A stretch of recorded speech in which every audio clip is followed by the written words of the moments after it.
border country, southwest Texas, the year 1867. Another attack on a civilian supply wagon. Army protection unavailable. The reason, Colonel Mackenzie's limited personnel had been withdrawn to prevent a filibuster force from crossing the border into Mexican territory. 3 of my wagon trains destroyed and a 4th one overdue. And you, sir, sit there and do nothing about it. I've detailed every man I can spare to patrol those wagon routes. Every man? May I inform you, Colonel, that the majority of your command is patrolling an area where nothing ever happens. The border, or perhaps you expect these barefoot Mexican rebels to cross the border and invade in force, is that it? Mr. Dubois, I'm not in the habit of explaining the military policies of my command to civilians. Civilians? May I inform you, Colonel, that I have soldiered with men the likes of which you have never seen. Or perhaps you forget that I, Jean-Jacques Dubois, at one time commanded the 4th Regiment in the Legion in the service of my Emperor. I'm forgetting nothing, Mr. Dubois. Particularly, I'm not forgetting the fact that you are now a citizen of the United States of America and a civilian. Ever since those same barefoot rebels that you refer to chased your Legion out of Mexico. Oh, Ranald. Here we are, bickering, you and I. 2 soldiers who are friends, like a couple of women. I, too, am a soldier. But, Ranald, I want you to understand my problem. My problem is my wagons. I can't help you there any more than I am. I have my orders. Orders, huh?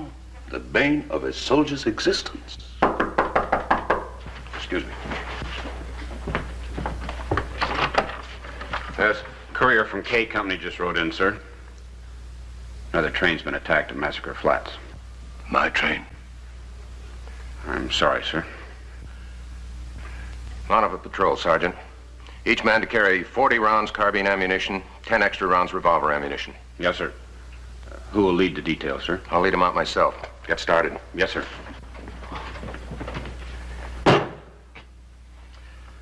I'm sorry, Jean. I'm sorry about your men. I, too, am sorry. May I ride with you, Colonel? Why not?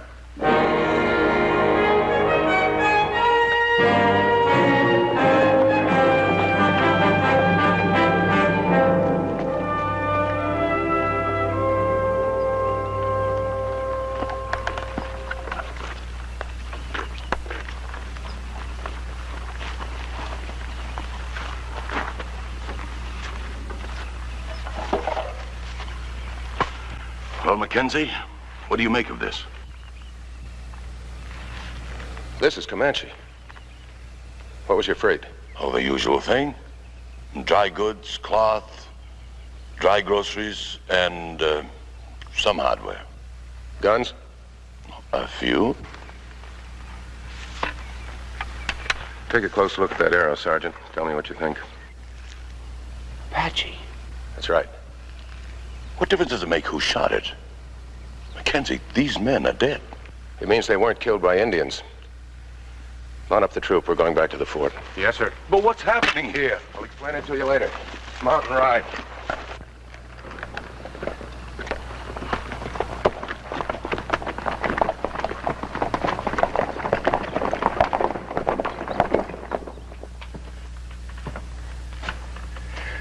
Most of the Indian stuff we found was Comanche and Kiowa. All right, that makes sense. The Comanches and the Kiowas ride together. But that arrow was Apache, and that doesn't make sense. Why not? Because the Apaches don't make alliances. They're too proud. They fight alone. I'm afraid you attach too much importance to one arrow, Colonel. Really? Well, it wasn't just one arrow. There were other things. If it had been Indians who attacked those wagons, they'd have looted them immediately. There was no such sign. So? So it wasn't Indians who attacked your wagons. On the other hand, renegades don't usually hit provision trains. There isn't enough in it for them to make it worth their while. Now, any particular reason you can think of why they should hit yours? Think it over. Perhaps you can find a reason for me. I will think it over. Perhaps you can find one of those reasons by the time I visit you at your supply post, as you call it. I shall try. Good.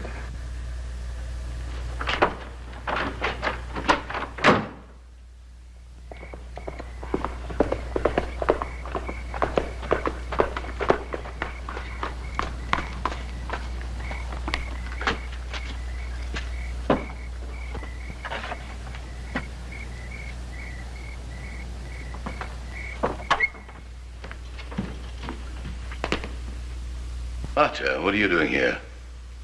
Is there something wrong? The rifles? No.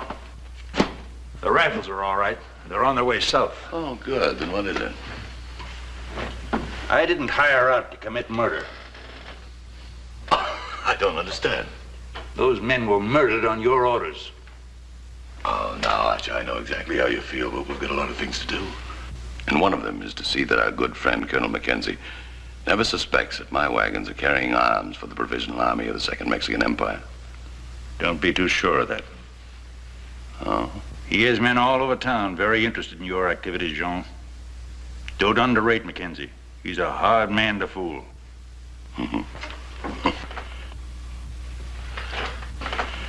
By the time he finds out my part in this venture, I'll be long gone. You see, I have 2,000 rifles stored in various depots, and in a few days, I'm going to cross the Mexican border, and all the men will rally to my cause when they find out I can arm them. Then we'll sweep out this revolutionary rabble and restore the Mexican Empire. Having learned that Dubois' wagons were carrying contraband cargoes, Mackenzie rode out to confirm his suspicions.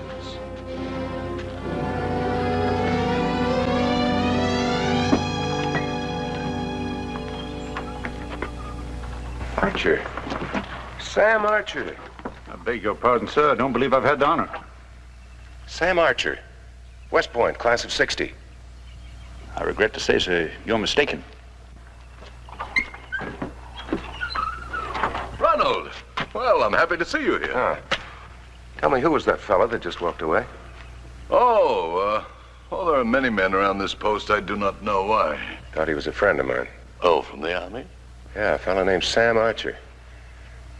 Gave up his commission to fight for the South. Joined Jeb Stewart, had a cavalry troop under him. Huh. Well, you mind stepping inside a minute? I'd like to ask you a few questions. Oh.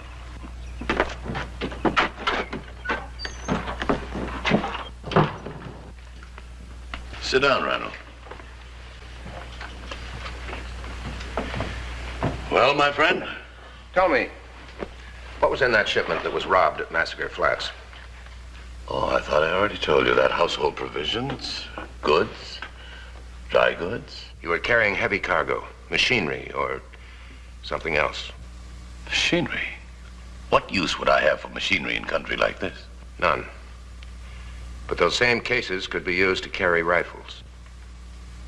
Oh, now I understand. You think that I, Jean-Jacques Dubois, am a runner of guns. I think the heat has affected your reason. Oh, but you are serious. Tell me, why do you say these things?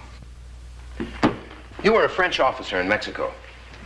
You were among the first troops that Louis Napoleon sent over here in 1864 when he tried to set up Maximilian on the Mexican throne. You were among the last to be forced out. You're bitter about that. I've heard you express bitterness about it. But that does not make me a runner of guns. No. But it gives you an excellent reason for wanting to see the overthrow of the present Mexican government. You think that I'm behind this movement that's giving you so much trouble, huh? Exactly. I think you've been using your wagons to carry guns and ammunitions. And perhaps I also arranged to have my wagons attacked and the munitions you speak of robbed. Is that right? I think so. Why do I do these things? 2 reasons. 1, to take suspicion away from yourself. 2, to force me to weaken my border patrols and strengthen the northern patrols. Tell me something. Can you prove these things? When I can, I'll come after you. Why do you have this great interest in Mexican affairs? Randall, you and me, we have been friends for a long time. Jean, if I found out that you were responsible for the massacre of those men on the wagons, I'd track you down to the ends of the earth. Goodbye, Jean.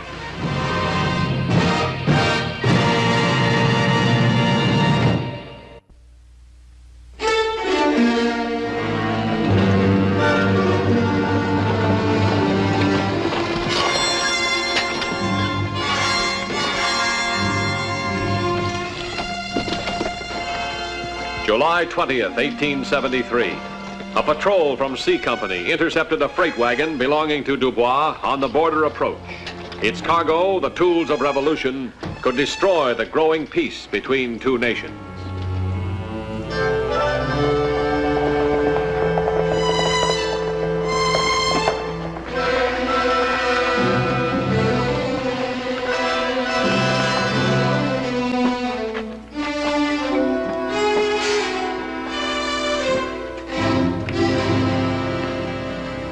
Well. Hello, Ronald. So it was you, Sam. I'm sorry I couldn't stop and shake hands with you when we saw each other the other day, but I didn't think it was good policy at the time. You're working for Dubois now? That's right. Where is he? He's gone. He heard you picked up one of his wagons and decided it was time to leave.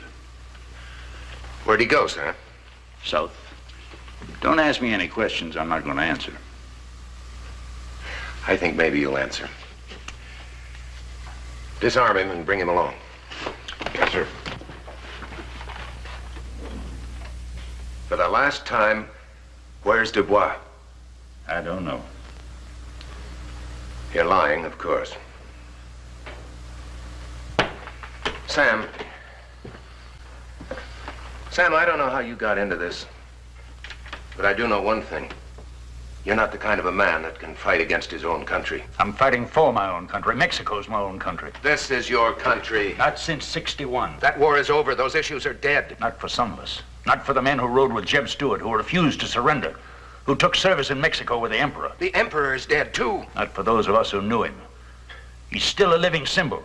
To me, to Dubois, to the thousands of others who would gladly have died for him. No, Maximilian's the greatest man I've ever known.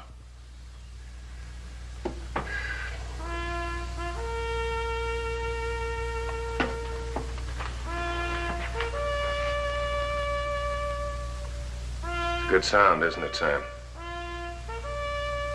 Remember how many thousands of times you've thrilled to that sound? That sound of retreat and thrilled to the flag coming down? Your flag, Sam. Not anymore. Come in. Sir? A scout just rode in from C Company. One of their patrols was ambushed just this side of the river. They're all dead, sir. Where? Eagle Pass. Muster out every available man. Every man to carry 40 rounds of carbine ammunition, 10 extra rounds of revolver ammunition. Reserve ammunition to be carried on the pack train. Fodder and field rations for 3 days. All right, move. Yes, sir. More of Dubois' work. He's fighting a war. War. Sam, do you remember Bob Burton? Burton from Savannah. Cadet captain of C Company, your roommate at the point. What's that got to do with me now? Burton's son was leading that patrol. Yeah. Maybe if you could look at the faces of some of those dead, you'd recognize some old friends. Joe Peterson, Sam Baker. Men who soldiered with you. Men that you yourself led on patrol. Guess that doesn't matter anymore to you, though. Now, if you'll excuse me, I suddenly feel the need of some fresh air. Ronald, I want to ride with you. All right. Then tell me where Dubois is. He's in Mexico, awaiting delivery of his rifles. Enough to arm 2,000 men. How many men's he got? Only a few. He's counting on recruits joining him as soon as he gets the rifles to arm them. Of course, without those rifles, he'd be finished. What kind of men are joining him? Oh, freebooters, renegades, Comancheros, fools like me. That's what I thought. That kind of an army is held together by greed and viciousness, nothing more. Sergeant. Yes, sir? Sergeant, that wagon we captured from Dubois, how long would it take you to get it below the border? Driving hard with extra teams. We might make it by noon. By noon. All right, let's go.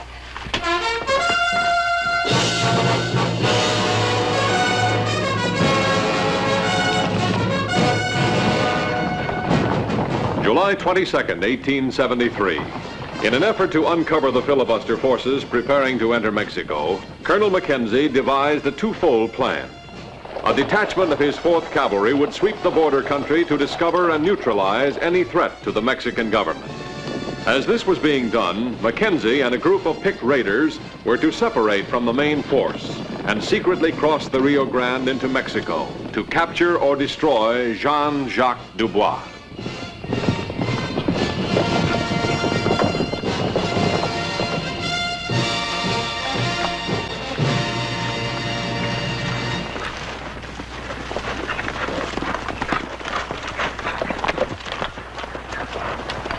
How much farther?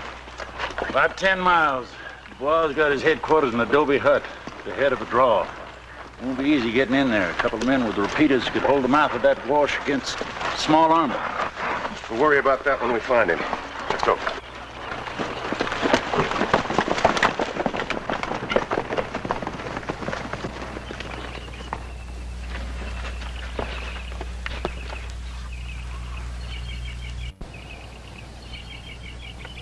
That's it, all right. Dubois is still soldier enough to post sentries. How are we going in? We're not going in until Sergeant Stanfield gets here with that wagon. Then I'm going in alone.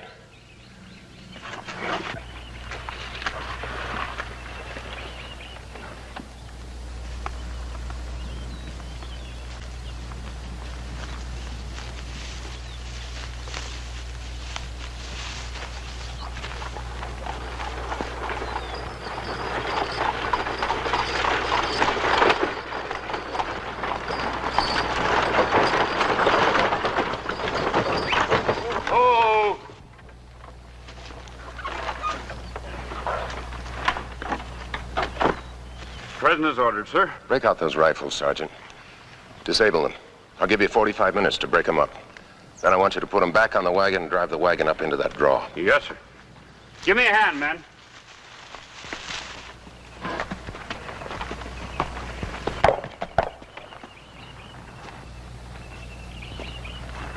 I'm alone. I want to see Dubois.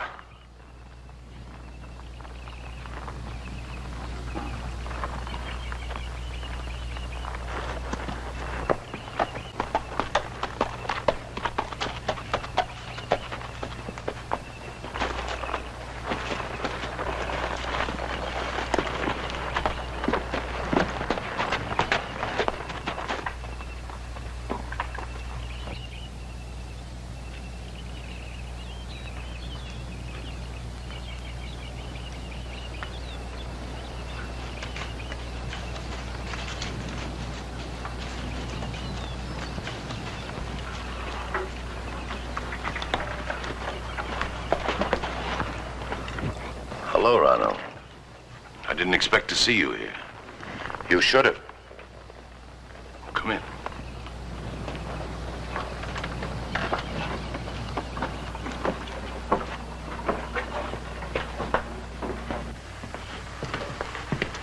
Sit down, Colonel.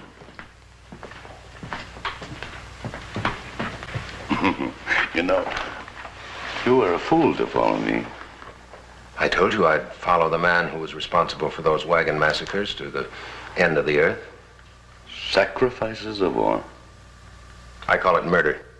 Your game's played out, Dubois.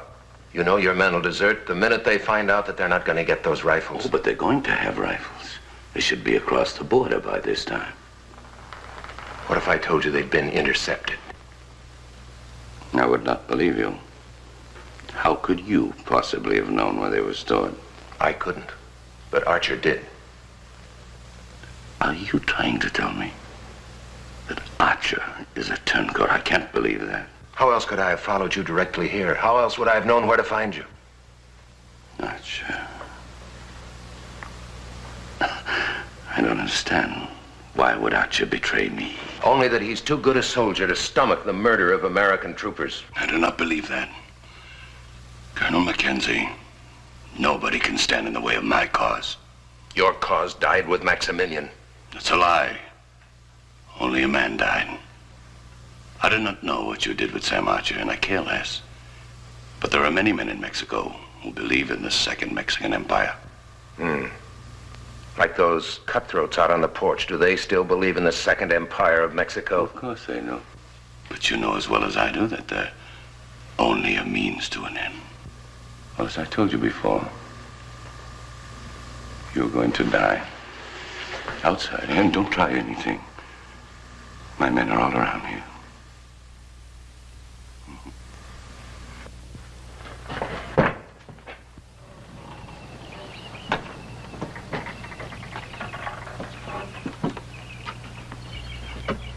I'm sorry, my friend. Take him out and shoot him.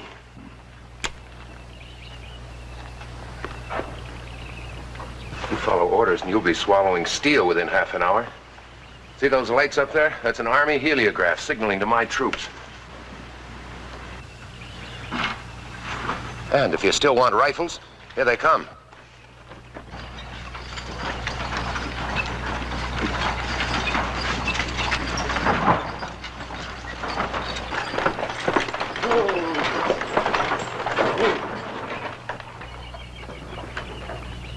Archer. All right. There are your guns. Show them, Sergeant. Help yourselves, gentlemen.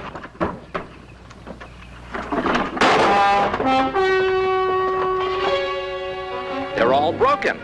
Now, my advice to you men would be to get back across that river to your farms. Of course, if you prefer, you're perfectly welcome to remain here and try and fight my troops with broken rifles. No. You don't understand. This is a trick. I have guns. Believe me, I have guns. This is a trick. Please. Don't you understand? It's for the good of the cause. You've got to stay with me. You are my soldiers. No, come back! Come back!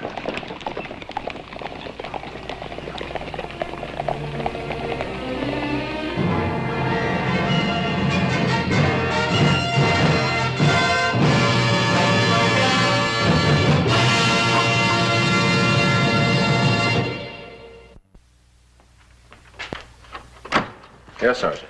Dispatch from Department Headquarters, sir. Read it. Request immediate report on United States National Forces forming in your district for an attack on Mexico. All right, take an answer. Yes, sir. Commanding General, Southwest Department, so forth and so forth. Sir, action has already been taken. The border is now relatively quiet. That's all, Sergeant. Yes, sir. Oh, no, one more thing.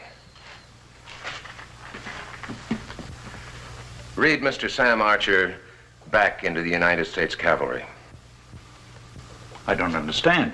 As a trooper. But I have a commission. You had a commission. Sam, please believe me, unless you'd prefer to stand charges, I'd consider it a privilege to have you serve in this command. Sir, you got yourself a soldier. Now, as for that commission, maybe we can talk about it later. Yes, sir. All right, Sergeant. I said to read Mr. Archer in. Yes, sir. Place your left hand on the book and raise your right hand. Repeat after me. I, Sam Archer. I, Sam Archer. Hereby swear to uphold the Constitution of the United States. Hereby swear to uphold the Constitution.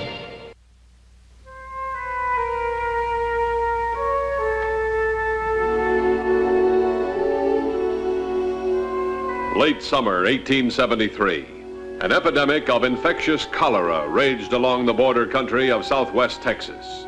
Great numbers of settlers dead or dying, the rest terror-stricken. Medical facilities almost non-existent. Doctors few and overburdened. Drugs depleted. The sickness had hit Fort Clark.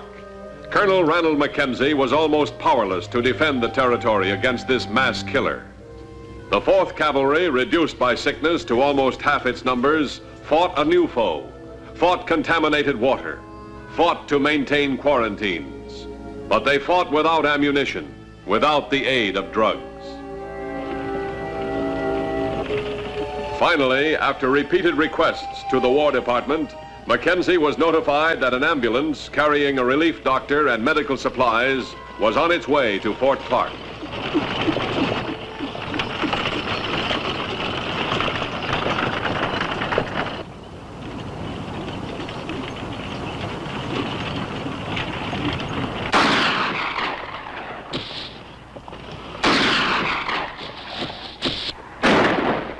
see him, don't shoot. Now take your horses and ride them around the flanks. Hit them from both sides at the same time. I'll cover. There's 2 of them left. I'll cover.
Make sure they're all dead.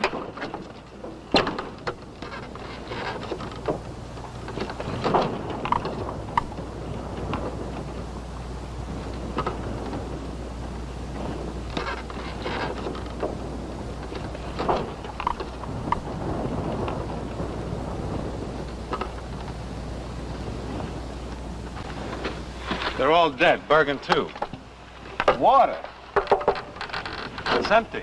We better get some water real soon. What's all that? Drugs, medicine. I thought we'd get some guns or something, or even a pay wagon. What are we going to do with all this stuff? Can we get anything for it? It's worth its weight in gold dust, if we handle it right. Handle it right. Now look, you just keep your mouth shut and do what I tell you. You'll be a rich man, Trout. Put that driver's uniform on. What for? Let's get out of here. Just put it on. A patrol stops us and you'll be very glad.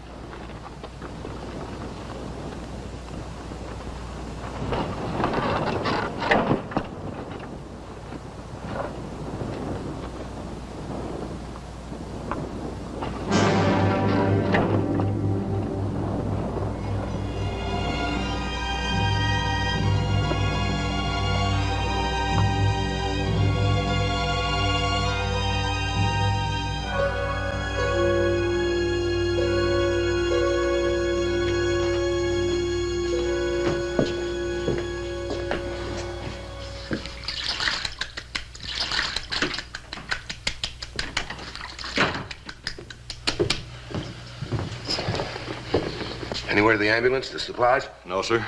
Just a patrol returned from posting water holes. How many sick? 2, sir. I put them in the next room. Infirmary and barracks 4 and 5 are filled. 2 out of 10, that's not too bad. 4 others died on the trail, sir. Mm-hmm. Men been told our doctor's dead? They didn't have to be told, sir. They knew it. Colonel McKenzie, pardon the impertinence, sir, but are you all right? Yeah, I'm all right, Sergeant. I'm just tired. There's 1 dose of morphine left, sir. Just 1. No. I'll be all right after I get a chance to sleep. And I'll get a chance to sleep when that ambulance arrives.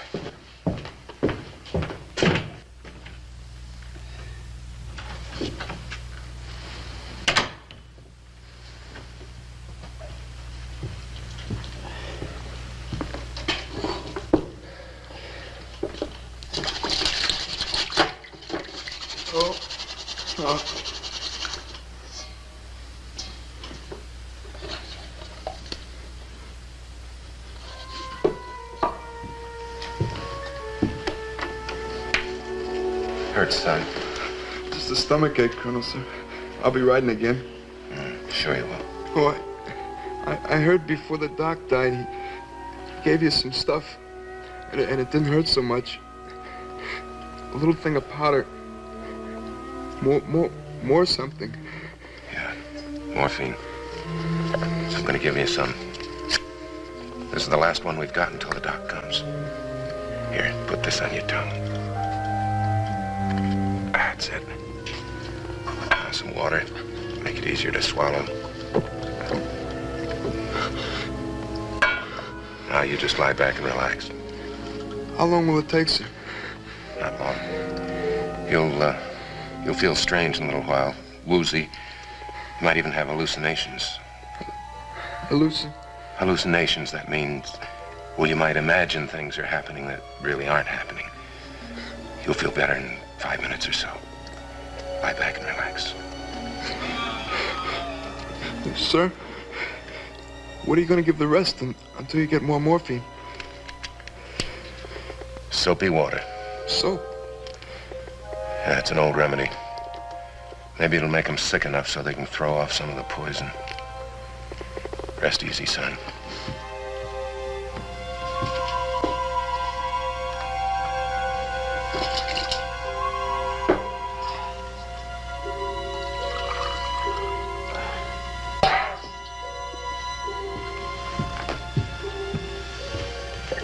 Here, soldier. Drink this. It won't taste good, but it may help you. Good boy. Now think of back home. You get well, and we'll send you back there on leave. The ambulance? Yes, sir. I mean, I don't know, sir. It seems it might have been sighted. What are you talking about? Well, another patrol just came in, sir. 3 men, all sick, delirious. Corporal was babbling something about seeing an ambulance headed south. Headed south?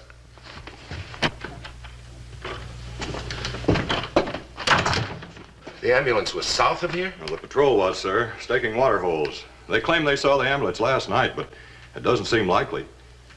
They say exactly where? Well, like I said, sir, they're all delirious, but they were patrolling in this area. All right, Sergeant. I want 4 men mounted right away. And Lieutenant Michaels. Oh, and Sergeant, have my horse saddled, too. But, sir, if you're sending Lieutenant Michaels, you could stay here and rest. Sergeant, I'm giving... Sorry, Sergeant. As soon as the doctor and the medicine arrives, I'll permit you to confine me to quarters. All right, on the double, Sergeant. Oh, and Sergeant, I want my canteen, too. Soap solution. I'll need it in case somebody on the patrol falls out.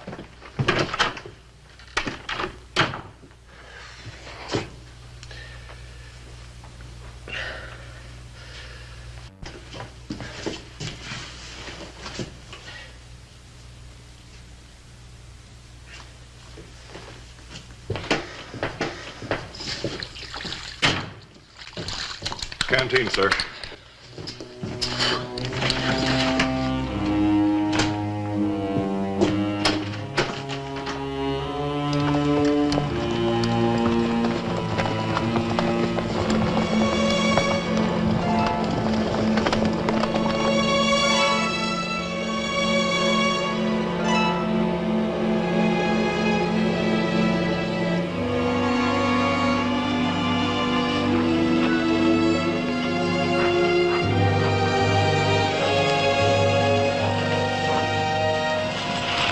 Sir? I'm all right.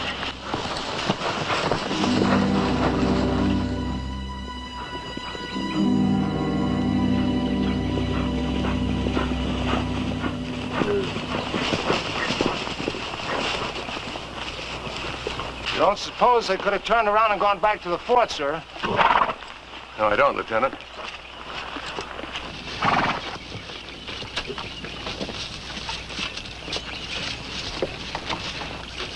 We ought to catch up to them in about 10 minutes, sir. Perhaps a trifle more.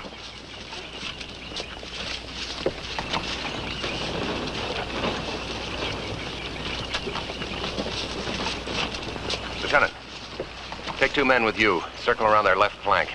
I'll take the rest and attack them from the right flank. We'll attack in exactly 15 minutes. Attack, sir? What do you mean? There were supposed to be 2 troopers with them. Now there's just the ambulance and the drivers. Perhaps they aren't just lost. Be prepared to shoot, but don't unless we do. Yes, sir. All right, 15 minutes exactly. Take off. Yes, sir. You 2 men come with me. You 2 stay with the colonel. Ha!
Cavalry. Over there, too. Put your gun away. Are you crazy? It's cavalry. Just keep your mouth shut and do what I tell you.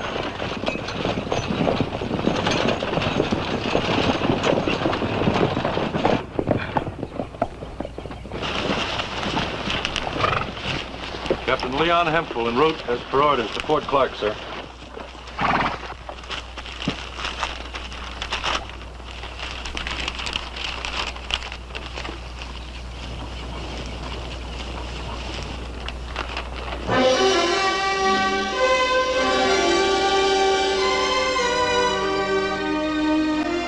What's the matter with him, Lieutenant? I don't know, sir.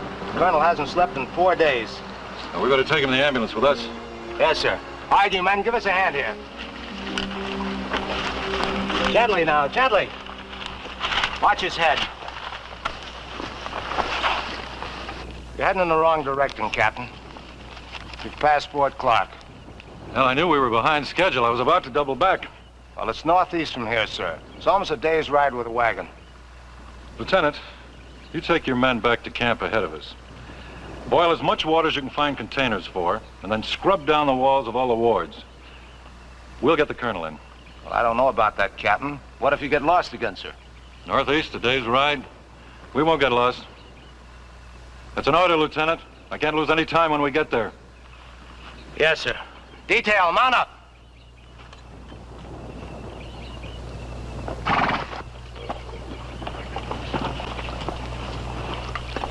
Detail forward and start, pull!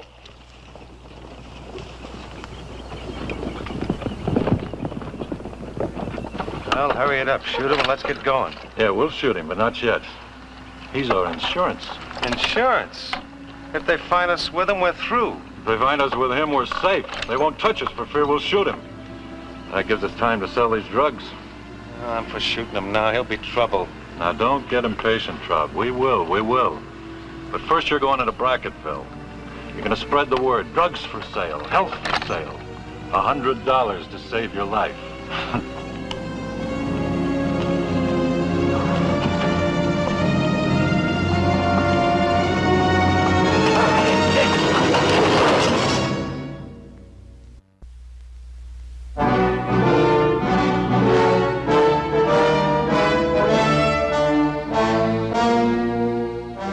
Night, a deserted barn. Medicine desperately needed to fight the cholera epidemic in the hands of outlaws.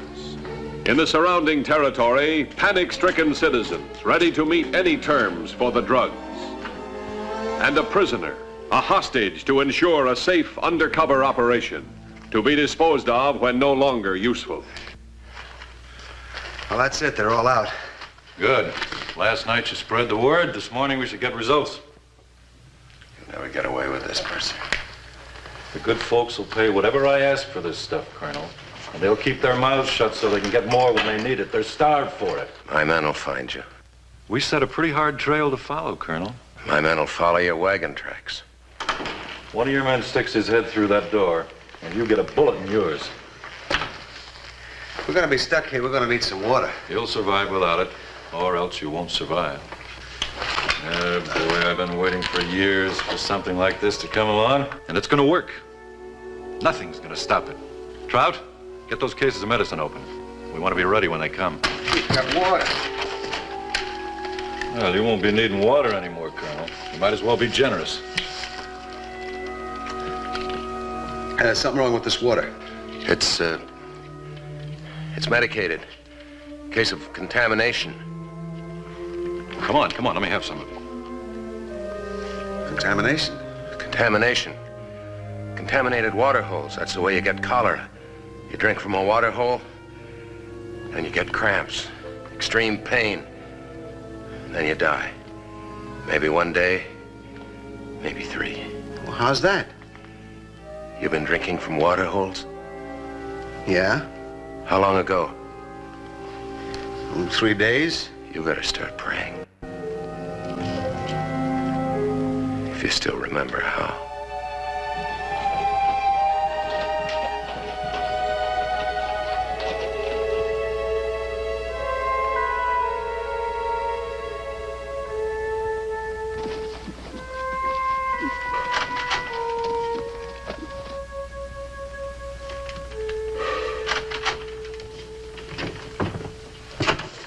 Word from the colonel yet, sir?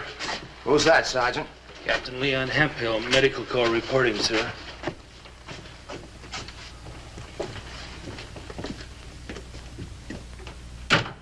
Patrol to the north found 3 corpses, cavalry, and that survivor, all shot. Shot? Hempel. That's the doctor. Found north. And where's the colonel? I don't know, sir. Sergeant, mount a patrol of 3 men and you come too. And on the men with sidearms and carbines. Yes, sir. And hurry up, Sergeant.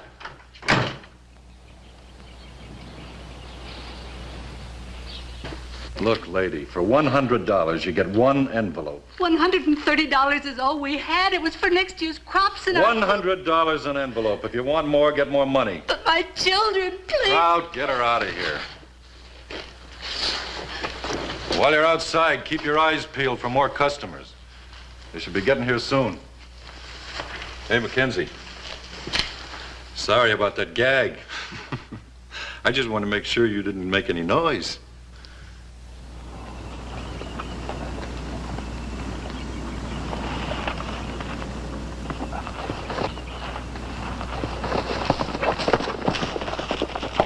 Clear tracks. They're headed southwest, sir. There.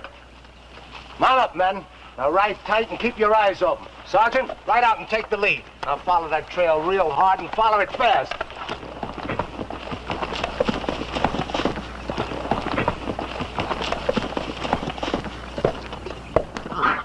What? Oh!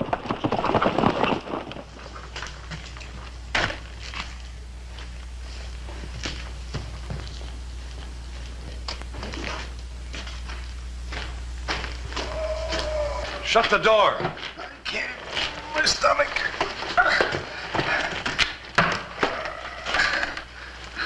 Get up. Doctor, I got that collar. I gotta get to a doctor. You're not going to a doctor or anyplace else. But I'll die. I'll die, I tell you. And you'll die, but you're staying here. Hey, where you going? To find them. They must be around here someplace. And stop that whimpering.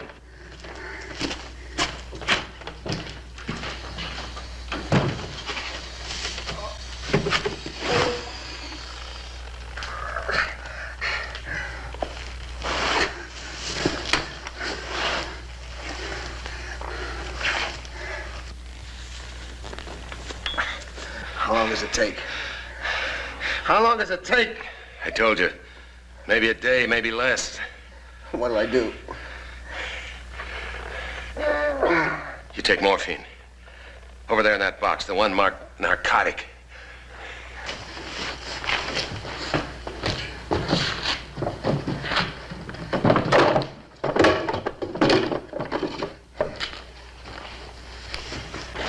How long do I take?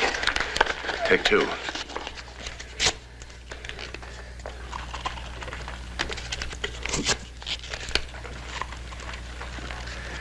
You got a bad case. You better take 3.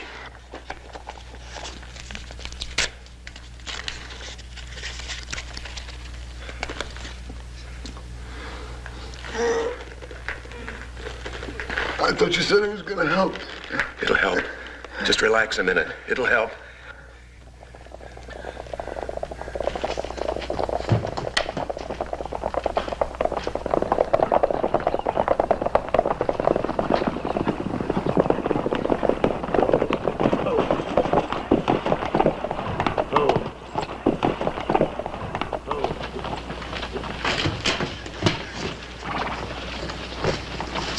They come in here, you get it. Let's take a look at that barn. Maybe they stopped here. Oh, there's a camp up ahead, sir, in the hills. I think it's them. On a job! Hold!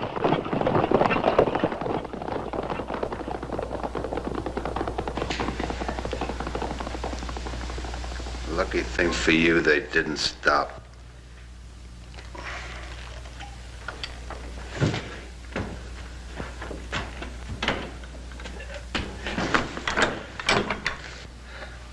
What's the matter, Mercer? You got a stomach ache? You wouldn't even let me call a doctor.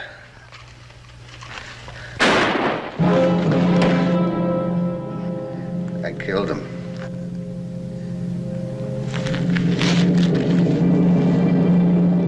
Now I'm gonna kill you.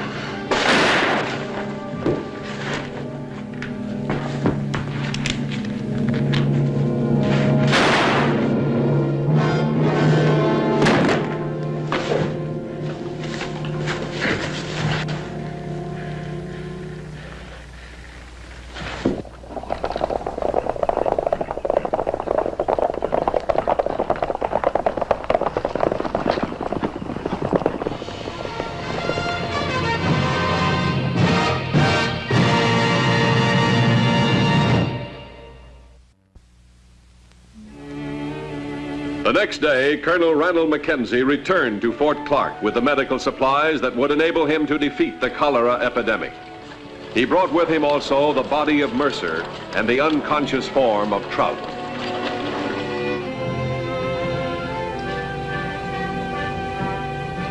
Colonel, I don't know how you did it. Because you're not suffering from exhaustion.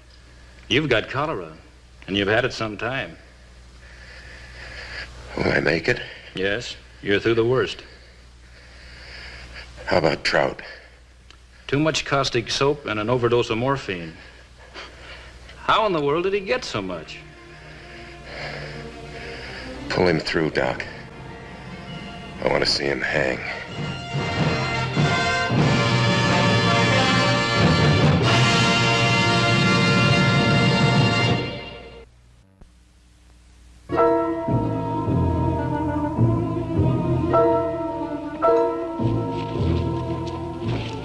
West Texas, summer 1874.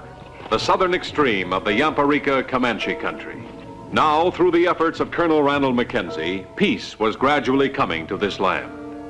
However, one man, Quanah Parker, locked behind the vastness of his hills, held the key to the problem. Only at his command would the Quadi Nation rise and plunge the territory into bloody warfare. And only at his command could there be peace. At that moment, several miles away, an event was about to take place that would have far-reaching effect on this new peace.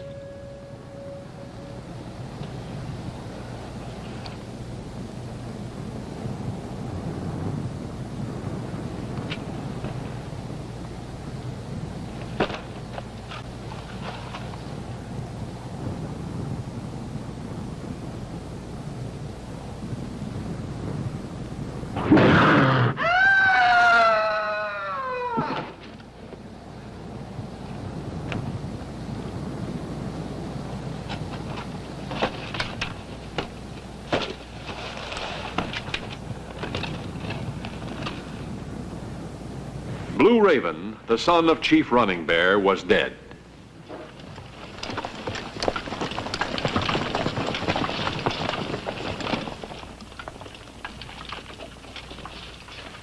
He's out there someplace. If I could just get him to come in for a talk. Do no good, sir. Quanah Parker's talked peace before. Not to me, he hasn't. By the way, Jim, I've been meaning to tell you, I'm real pleased to have you in my command here at Fort Clark. I wrote your dad and told him so. Thank you, sir. You know, there's some things, though, about Southwest Texas that you don't know all about yet. One of those things is Quanah Parker. Colonel, begging your pardon, sir, but he isn't like old Running Bear. Oh? Well, how do you think I made peace with Running Bear? You whipped him. You may be new at Fort Clark, but you know our strength here. If I'd used every available trooper, I couldn't have whipped him. You mean he made peace just by talks? By talks? By concessions? Concessions on both sides. You mean he made demands and you gave in to him? I made other demands, and he gave in to me. Quanah Parker's different. He won't give in. You familiar with our campaigns against him in the north? Yes, sir. Well, you know then that our last 5 skirmishes against Quanah Parker have been virtual standoffs. All we're succeeding in doing is slowly wiping each other out. We can always send east for replacements. Yes, but with just one word, Quanah Parker could surround himself with Arapahoes, Cheyennes, Kiowas, and maybe even Running Bear's tribe. You think he'd break the treaty? They're both Comanches. So you see how important, Jim, it is that we at least keep trying to talk to Quanah Parker. Yes, sir, but how do you go about it? Is Leif Bender at the fort? No, he's out on patrol with Major Fosner. He'll be back in the morning. First thing you see him, ask him to drop around to my office, will you? I want to talk to him. Yes, sir.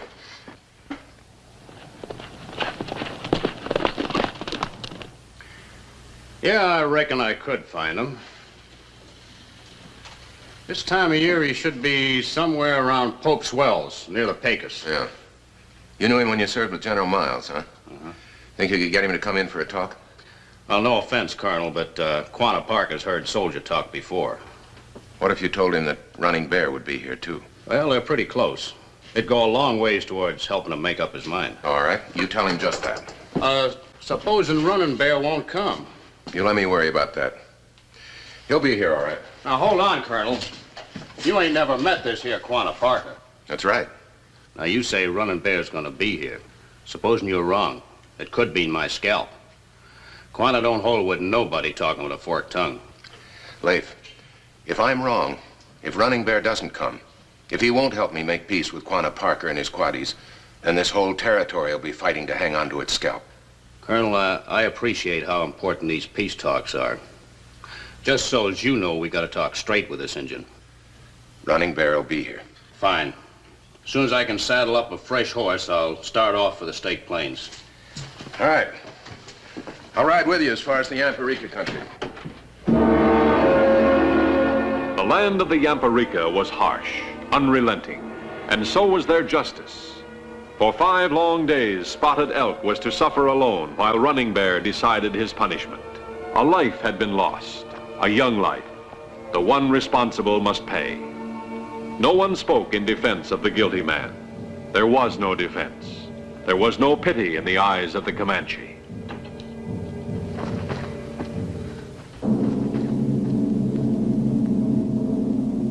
The heart of Running Bear is like the night. The brightness of my remaining years has been taken from me. Blue Raven is dead. My son is dead. 5 days have I thought on this. 5 days have I decided on your punishment.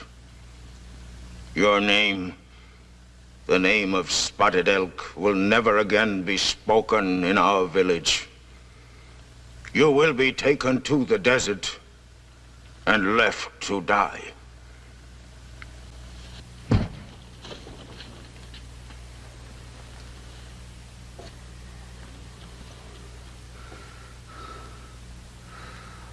I, too, wear the marks of mourning for Blue Raven. Your punishment will be the end to my grief. Naida.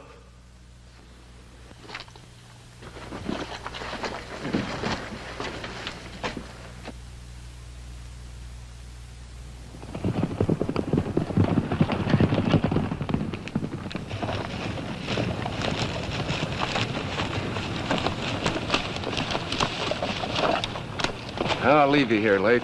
Pope's Wells is a long haul. Yeah. You bring in Quanah Parker, you can name your own price. I'll settle for my back pay.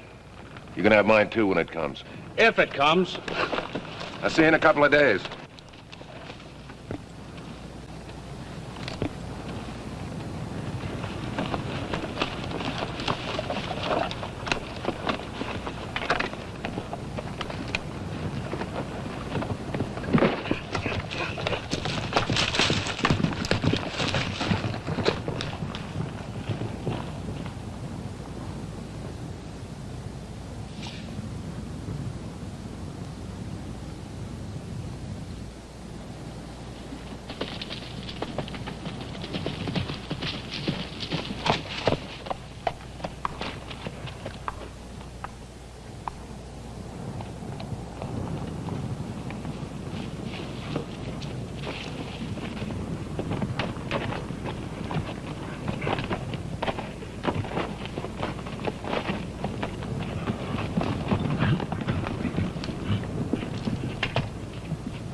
My son is dead, Mackenzie, Colonel.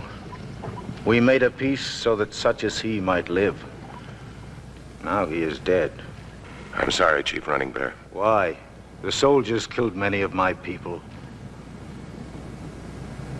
Forgive me. 5 days have I grieved. My mind is sick with sadness.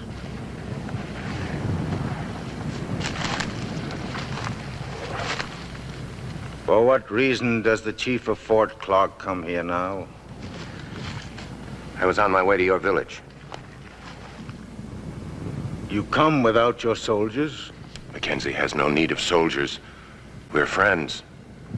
I come to talk. Now is not the time to talk.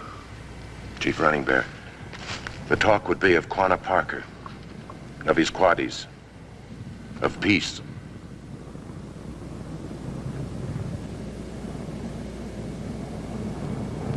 We talk.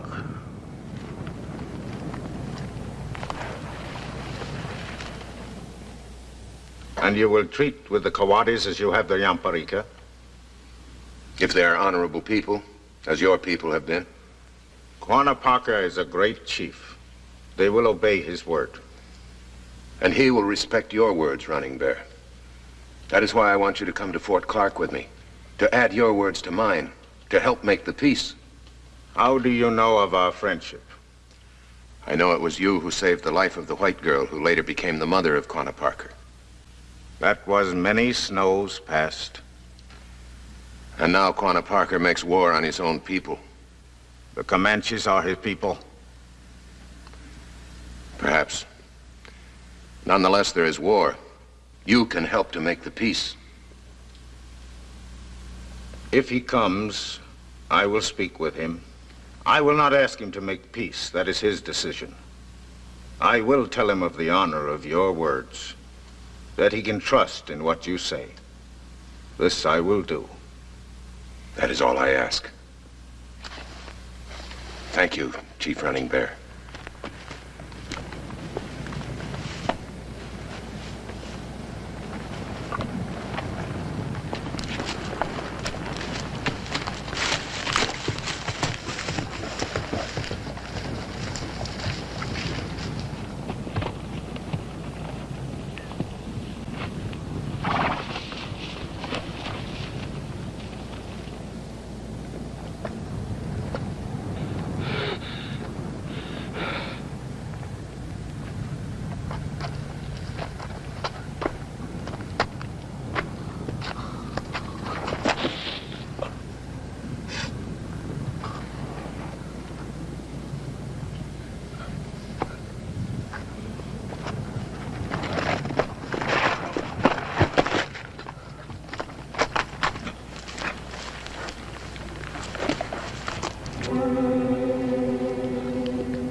Colonel Mackenzie's act of humanity had been an irrevocable affront to Comanche justice.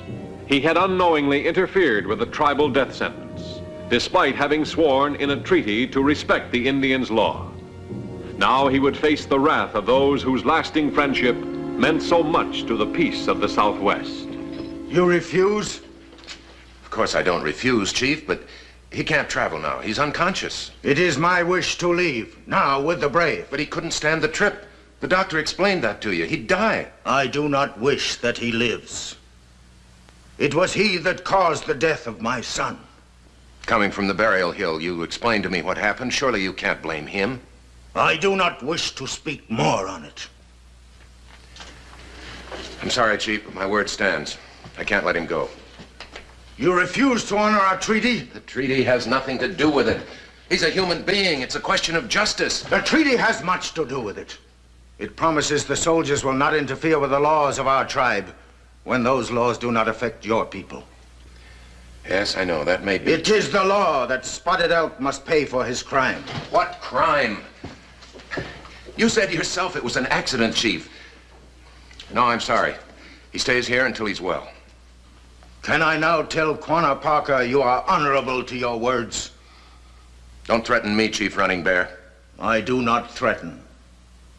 In 2 days, decide which you value most, the life of one man or the lives of many. If you insist the treaty be broken, I shall cast my lance at your feet.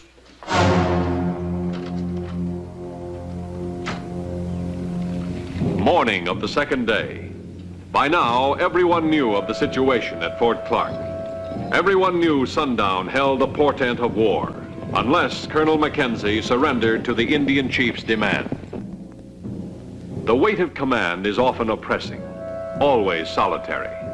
When decisions are made, logic is sometimes mixed with personal feelings. A dangerous thing, a human thing. Come in. Sorry to disturb you, Colonel. It's all right, Sergeant. What's on your mind? Reporting all companies standing by as ordered, sir. Fine. All passes canceled? Yes, sir. The patrol? It left a few minutes ago, sir. Good, good. Is that all, sir? That's all, Sergeant. No, it isn't. Sergeant. Sergeant, sit down. Sit down. What else have you got to report? Nothing, sir. Wells. Yes, sir. How long have we been together? 7 years, 8 months, sir. And in 7 years, 8 months, don't you think I've gotten to know you pretty well? Sir? I can tell when there's something on your mind, Sergeant. You don't think I'm doing right, do you? I never said that, sir. No, you never said it, but nevertheless, you don't think I'm doing right. Colonel, sir, you're wrong. I mean, about me, about what I'm thinking. Frankly, sir, I'm thinking that you're the best man that I ever served under. And there have been plenty. You have a reason for what you're doing. We don't know what it is, but whatever, it's good enough for us. Sergeant, the only reason is that... Sir, you don't owe nobody an explanation. Will you listen to me? The only reason is that Indian is a helpless human being, and he deserves the protection of this fort. It's as simple as that. Fine, that's fine, sir. Every trooper in this fort will fight for that reason. Thank you, Sergeant Wells. That's all.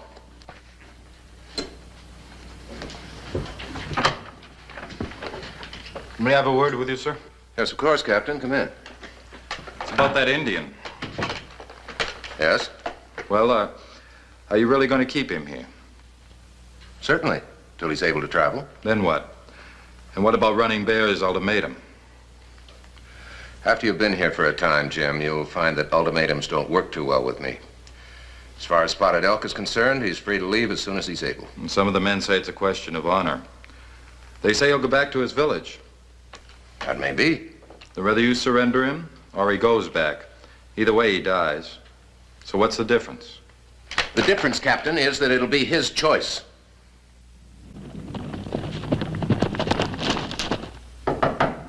Come in. Colonel, I have to talk to you, sir. Yes, Sergeant? It's that Indian. That's enough, Sergeant. I've heard quite enough about that Indian. But he's awake, sir. Colonel, the doctor took this from him. His medicine bag. Open it, sir.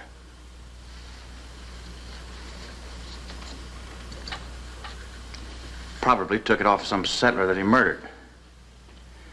Sir, we're overlooking something. That Indian is a savage. They're all savages. Pretty little thing like her. That's all for now, Sergeant.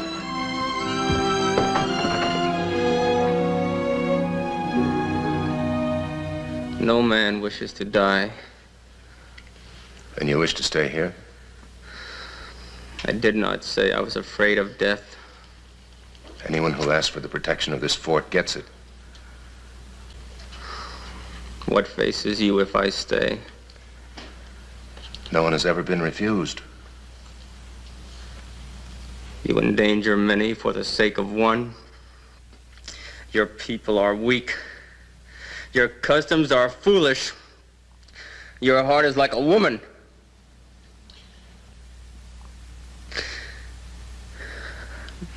No, it is not true.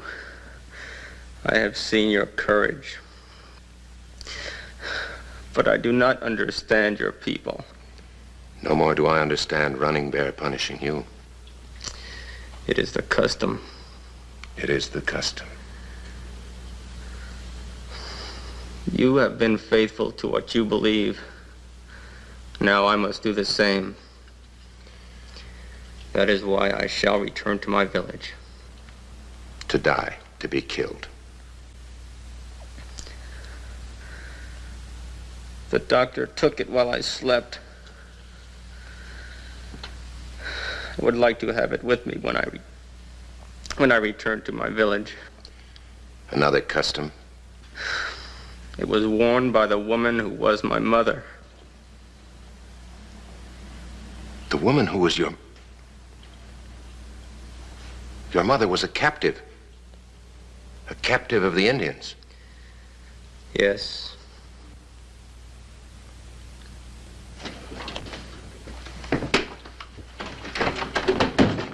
He's coming, Colonel. Quanah Parker's on his way in. You know what he is about Captain. Captain, arrange for a guard of honor. I kind of thought you'd want to impress him. Sergeant, see that every available trooper stands by for a review inspection. But, Colonel, what about the rest of the Leif, men? come with me. Where are we going, Colonel? I'll tell you on the way. Jim, I'd remind you that Quanah Parker is the last Comanche holdout. He's an important man. Treat him accordingly. We'll be back. One last chance. One final hope to avert bloodshed was all that remained to Colonel Randall Mackenzie. Would Running Bear yield or hurl the lance of war at Mackenzie's feet?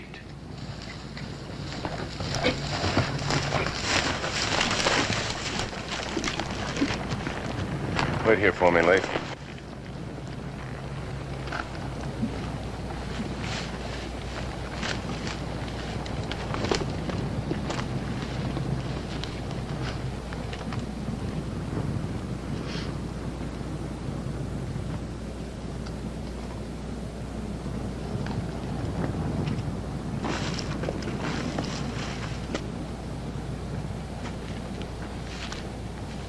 Mackenzie, Colonel.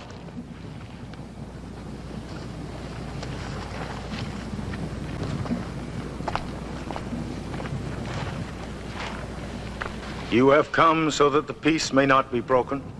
That depends on you, Chief. You are wrong. It is you who have broken our treaty. Will you hear what I have to say?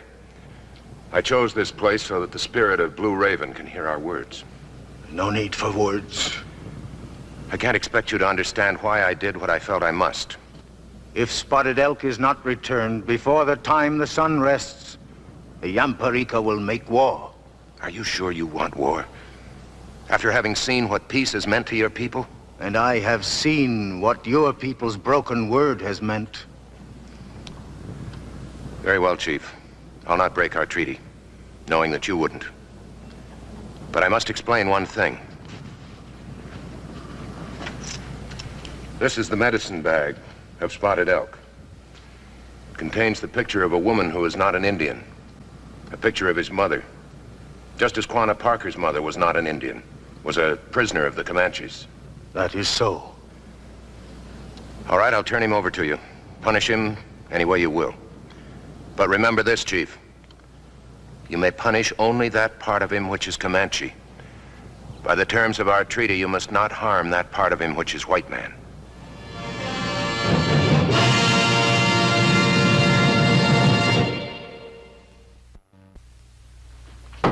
Come in. Yes, Sergeant? Beg your pardon, sir. I thought the captain would like to know that Colonel Mackenzie is approaching the fort. He has Chief Running Bear with him. Thank you, Sergeant. You may go. They returned to the fort as friends, not really understanding each other. But they had one thing in common, a desire for peace, a peace they hoped would spread to all the lands of the Comanche, and one day beyond, to all the wild, desolate country of the West.